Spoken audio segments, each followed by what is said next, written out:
je suis Eric Perrault de Delaware.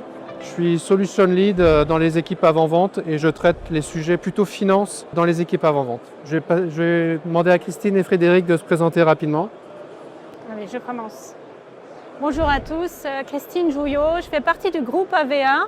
J'ai un profil de gestion de projet et je suis dans l'équipe transformation IT. Ça va témoigner de notre expérience sur le projet de déploiement SAP avec Delaware. Bonjour à tous, Frédéric Ganacho, moi je suis chef de projet AMOA Opération chez AVA. Je m'occupe plus particulièrement de la partie supply, appro, négoce, sous-traitance et gestion des stocks chez nos partenaires logistiques externes. Alors merci à tous les deux. Delaware et AVA, c'est un partenariat qui commence à dater. On a commencé à travailler ensemble en 2020 pour un projet ERP de S4HANA. Le projet chez AVA, c'est d'abord du S4HANA avec notre solution Fast Food. Alors, qu'est-ce que c'est la solution Fast Food? C'est un préparamétré qui permet de gérer l'ensemble des processus agro, de la récolte à l'expédition, en passant par toutes les phases du produit avec sa transformation. Christine, Frédéric, est-ce que vous pouvez nous présenter le groupe AVA, s'il vous plaît? Oui, alors le groupe AVA, c'est le leader européen de la santé naturelle. Nos produits répondent à des besoins de santé, soit dans le complément alimentaire, soit dans la cosmétique. On a un chiffre d'affaires de 380 millions pour que vous ayez une idée de la taille de l'entreprise, dont une bonne partie à l'international et en e-commerce. On produit 60% de ce qu'on met sur le marché avec une équipe d'environ 1100 personnes. Et notre distribution se fait à travers principalement des pharmacies, du e-commerce et la GMS également. Pour les marques, le groupe est orienté autour de 6 marques stratégiques.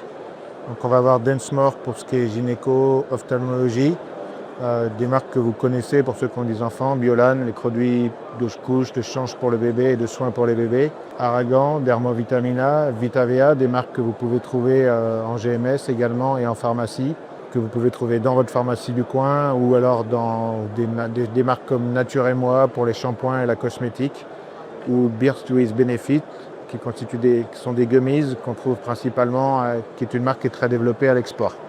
Merci pour la présentation du groupe. Le programme pour la mise en place de l'ERP, c'était le programme Novea, qui visait à remplacer un ERP qui était vieillissant, générique il me semble, et afin de disposer d'une solution qui était intégrée, ergonomique et déployable facilement à l'international.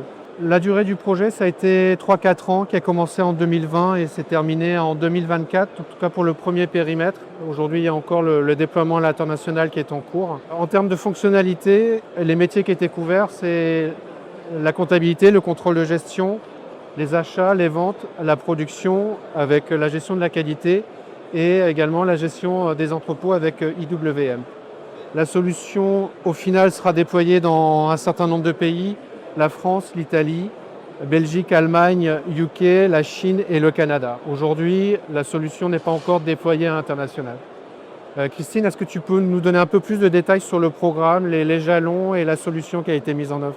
Oui, alors on a opté pour un déploiement progressif avec un planning initial qui était prévu entre 2020 et 2023 et le déploiement de 3 lots différents. On a déployé cette solution progressivement. D'abord, on a fait une première phase avec on pourrait dire un pilote sur une seule de nos sociétés et sur les domaines vente, contrôle de gestion, finance.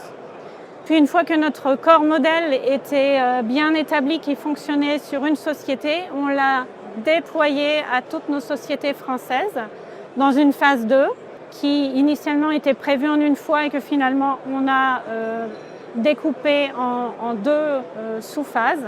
Puis on avait une marche à franchir qui était de déployer le système dans toutes nos opérations, donc côté production, logistique, qualité, achat.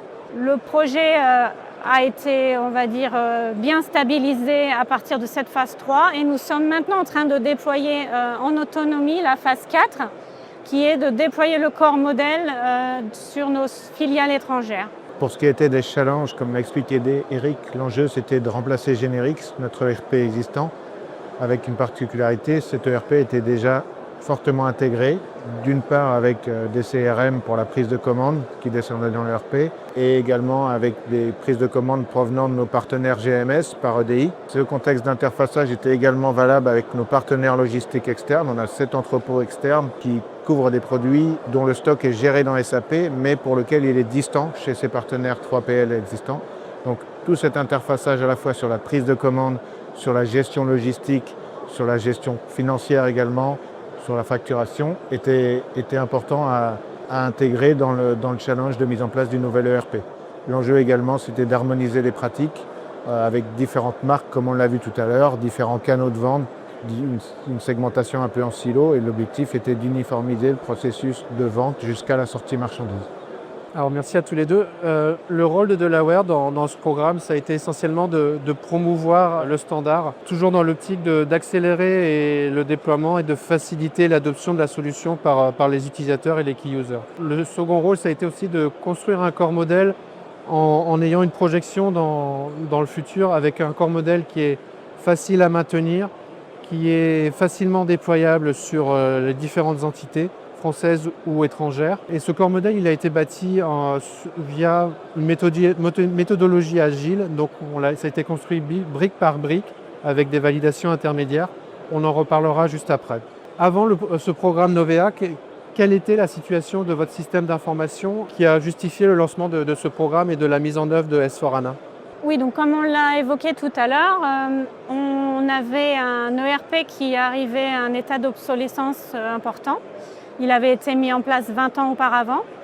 L'entreprise avait de forts objectifs de croissance et de développement. Donc, il était vraiment nécessaire pour nous de sécuriser le système d'information et de passer sur un ERP plus moderne qui pouvait soutenir notre croissance. Un des autres éléments super importants pour nous, c'était d'améliorer le pilotage financier et opérationnel du groupe.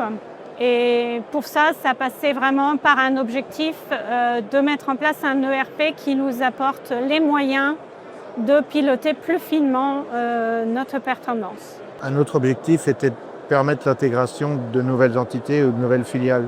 Dans les marques que j'ai présentées, on voit qu'on a différentes marques stratégiques et la société, ces dernières années, a procédé par acquisition externe. Donc des sociétés externes au groupe. Et l'enjeu, le challenge du choix des SAP, c'est de pouvoir intégrer ces sociétés au corps modèle SAP plus facilement et de faciliter et d'accélérer cette intégration. Un des enjeux également, c'était de renforcer les processus métiers, que ce soit pour du procure-to-pay, de l'achat jusqu'à les paiements ou à la vente, order to cash, et d'avoir des processus métiers qui soient intégrés de la gestion de stock pour la sortie marchandise jusqu'à l'intégration à la commande de vente. On a déjà parlé de la fast-food en introduction. C'est quoi la fast-food? C'est différentes choses. C'est un socle S/4HANA solide, basé sur les bonnes pratiques SAP. Donc c'est déjà un accélérateur quand on part sur les bonnes pratiques. C'est un pré-packagé qu'on a enrichi aussi au fil des expériences et des expertises qu'on a sur le secteur. Et c'est également une solution dans laquelle on investit et dans laquelle on rajoute de l'innovation par rapport au projet et puis à notre connaissance du secteur. Alors ce n'est pas qu'une couverture des processus, c'est aussi des apports sur la manière de conduire les projets. Donc une méthodologie éprouvée sur beaucoup de projets qu'on déroule sur tous les projets d'implémentation. Et c'est également des documentations qui sont prêtes à l'emploi, que ce soit pour animer des ateliers, que ce soit pour conduire le projet. Ce sont de l'outillage avec DevOps. Donc tout ça, ce sont des accélérateurs qu'on peut réutiliser sur chaque projet. Sur cette base de contenu de la FASP, aujourd'hui, c'est des best practices S/4HANA, c'est des best practices du secteur agro, c'est des documents conceptualisés. Qu'est-ce que ce contenu, ces documentations ont apporté pour votre projet Novea? Effectivement, le fait que Delaware ait pu nous apporter un préconfiguré avec un certain niveau de documentation déjà prêt, ça a accéléré à travers les différentes phases la mise en place de tous les documents et les analyses qui étaient nécessaires pour faire le projet. Donc dès la conception, par exemple, Delaware est arrivé avec des blueprints prédéfinis et l'approche a été de les revoir, de nous les approprier et d'analyser tous les écarts qu'il pouvait y avoir entre ces documents prédéfinis et les processus tels que nous, on les vit dans notre entreprise. Ça a été une bonne base. Après, il faut aussi réaliser que tous nos besoins et nos processus n'étaient pas forcément 100% couverts par la base qui existait déjà dans la fast-food à ce moment-là, parce qu'il faut voir que quand on a commencé, c'était en 2020. Donc tout ce dont on avait besoin n'était pas 100% couvert dans la fast, mais au moins on avait fait une partie du chemin et on a pu avancer sur les écarts avec Delaware qui ensuite nous a aidé à développer les parties qui manquaient.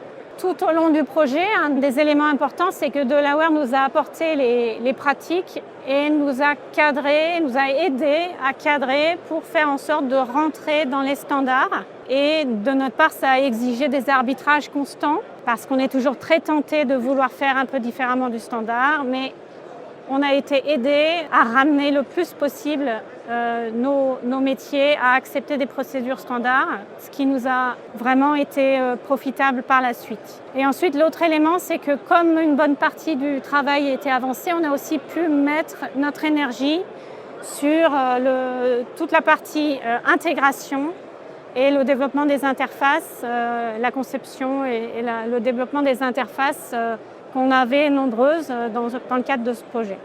Christine, pour ce retour, effectivement, en 2020, la fast-food n'était pas au niveau de ce qu'elle est aujourd'hui. Ça évolue au fil des projets, il y a des nouvelles fonctionnalités qu'on implémente au fur et à mesure.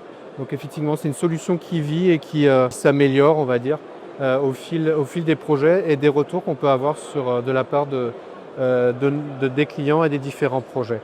Il y a un autre aspect dans la fast-food qui est la méthodo, l'outillage et toute la documentation qui est apportée. La méthodo, c'est une méthodo projet qui est maîtrisée, qu'on déroule sur tous nos projets. Les outils de pilotage, c'est DevOps avec une structuration de l'outil préconfiguré qui s'applique à la méthodologie. Frédéric, tu peux peut-être nous parler de comment vous êtes approprié ces outils et ce que ça a apporté dans le projet. Alors nous avons suivi la méthodologie en sprint. Pour chaque lot, il y avait un découpage des différentes fonctionnalités en différents sprints qui permettait d'aborder les fonctions une par une et d'avoir les restitutions périmètre par périmètre à l'intérieur du contenu de chacun des lots. Chaque sprint donnait lieu à des tests unitaires qui nous ont permis de nous approprier le contenu du sprint, de valider les fonctionnalités et de pouvoir travailler avec les équipes et les key users pour pouvoir leur permettre d'appréhender progressivement les nouvelles fonctionnalités qui étaient contenues dans un sprint. Alors ce n'était pas toujours facile à vivre parce qu'on n'a que la big picture, on ne l'a qu'à la fin et on doit accepter d'avoir les éléments morceau par morceau lorsqu'on met en place le projet. Il n'y a qu'à la fin qu'on a toutes les briques qui s'assemblent les unes entre elles. Ça limite parfois la perception de l'intégration. On a aussi utilisé l'outil qui était mis à notre disposition par Delaware, qui est DevOps, un outil connu du monde de l'IT, mais qui nous a permis de gérer la progression du projet, le ticketing, les anomalies qu'on pouvait relever, leur résolution. Et nos équipes, que ce soit MOA, Transformation ou Key User, se sont appropriés l'outil dans son utilisation au jour le jour dans les encours du projet. Un petit complément, c'est qu'effectivement, cet outil DevOps nous a été très utile à travers tout le projet pour le piloter, mais on l'a aussi gardé comme archive. On s'y référence encore aujourd'hui pour retrouver comment certains sujets ont été abordés dans l'analyse de problèmes ou dans les évolutions qu'on souhaite faire. Christine, Frédéric, est-ce que les missions ou les objectifs du programme sont atteints, sont accomplis ? Alors, d'un point de vue sécurisation de notre système d'information, clairement, oui, nous, 100% atteint. On a réussi à remplacer progressivement Generix par SAP à travers presque toute l'organisation. Nos utilisateurs ont un outil qui est maintenant plus moderne, plus ergonomique, plus accessible grâce à Fiori.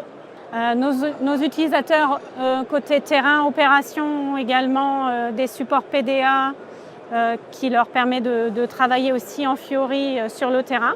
Et un des éléments qui est révélateur du fait qu'on a bien réussi à le sécuriser, à le mettre en place, c'est qu'on a pu faire en 2025 un upgrade de version, une montée de version SAP sans avoir d'incident majeur. Et donc c'est là qu'on a été heureux d'avoir réussi à maintenir notre solution le plus possible dans le standard pour nous sécuriser de ce point de vue-là. D'un point de vue pilotage financier opérationnel, on peut dire que ce qu'on a réussi à mettre en place, c'est des bonnes fondations. On a les bases maintenant qui nous permettent de développer ce reporting financier opérationnel. Cela dit, on a encore du chemin à parcourir pour bien développer tous les rapports dont on a besoin pour piloter efficacement notre activité. Donc on y travaille encore aujourd'hui. Sur la partie d'objectifs qui concerne l'intégration accélérée des nouvelles filiales, en cours de projet, en cours de l'O3, on a réussi à intégrer une nouvelle filiale Biosite et un changement d'organisation avec un nouveau partenaire logistique en cours de déploiement de l'O3. Aujourd'hui, on travaille en autonomie grâce à la montée en compétences qu'on a pu acquérir au cours des déploiements avec Delaware à déployer la filiale italienne et demain les filiales belges et allemandes. Concernant l'intégration de bout en bout des processus métiers, on a vraiment amélioré les bonnes pratiques, que ce soit sur la gestion des ventes et des sorties marchandises, sur le pilotage financier également, avec des stocks qui sont beaucoup mieux appropriés, beaucoup plus justes. Pendant le projet, ça a été un équilibre à trouver avec nos key users entre le fait de passer du temps avec eux pour pouvoir les faire monter en compétences. On n'a pas toujours eu tout le temps qu'on souhaitait pour pouvoir faire cette montée en compétences, pour pouvoir ensuite avoir des key users qui avaient une maturité suffisante lors du démarrage pour pouvoir bien s'approprier les nouveaux outils et les nouveaux processus métiers. En tout cas, l'intégration de bout en bout des processus métiers, c'est un des facteurs, notamment je pense à la gestion des stocks qui est beaucoup plus rigoureuse, beaucoup mieux gérée aujourd'hui. C'est un des facteurs qui pose les bases du reporting financier amélioré. Juste pour terminer, on a parlé de fast food depuis le début, donc c'est la solution qui est utilisée par AVA, qui permet de gérer les processus, à dire de la récolte à l'expédition, avec toutes les étapes de production. Aujourd'hui, on lance officiellement la FastScope. La FastScope, ça va permettre de gérer l'amont et l'aval de ce que peut faire la fast food. La FastScope, c'est une suite de solutions, c'est pas qu'une seule solution qui permet de répondre aux enjeux des coopératives. On voit sur toute la chaîne, il y a beaucoup d'enjeux pour les coopératives. En amont, c'est toute la gestion des parcelles, la gestion des récoltes. Pour la gestion de la coopérative en tant que telle, c'est tous les enjeux autour du calcul du capital social, de la gestion de l'adhérent, d'avoir une vue 360 de l'adhérent. On va retrouver bien sûr la fast-food qui va être sur l'industrie alimentaire et agroalimentaire. Mais les coopératives sont également présentes sur du wholesale, sur du retail. Donc là, on va retrouver nos solutions Fast Retail qui vont permettre de couvrir ces enjeux-là. Ça va également jusqu'aux consommateurs et tout ce qui est sustainability, RSE, également avec des solutions qui permettent de répondre à tout ça. Donc la FastScope, c'est un ensemble de solutions. On n'est pas obligé de prendre toutes les solutions, mais ça va permettre de couvrir par brique l'ensemble des processus qui sont liés aux enjeux et aux activités des coopératives. Merci beaucoup pour votre attention. Merci beaucoup Christine et Frédéric pour votre témoignage.